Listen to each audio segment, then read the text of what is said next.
Hello, in front of me I have HUAWEI MatePad T8 and I'm gonna show you how to record the screen on this device.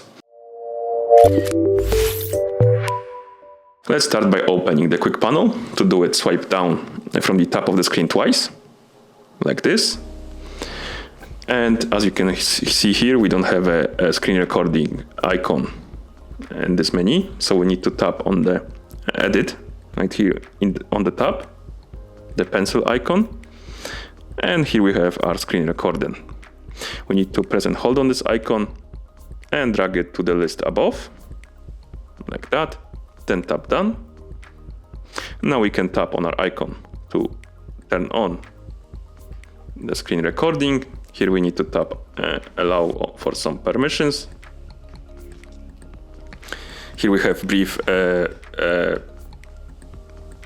tutorial how to use it.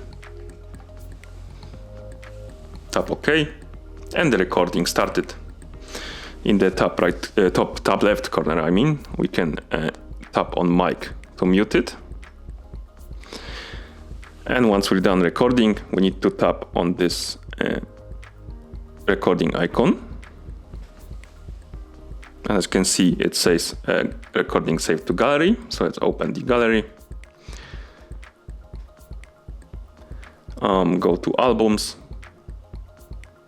videos, and here's our recording. Let's tap on it. Tap OK, and the recordings tap OK. And as you can see, recording icon. It's working. And that's how you record the screen on this device. Thank you for watching. If you found this video helpful, remember to subscribe to our channel and leave the like on the video.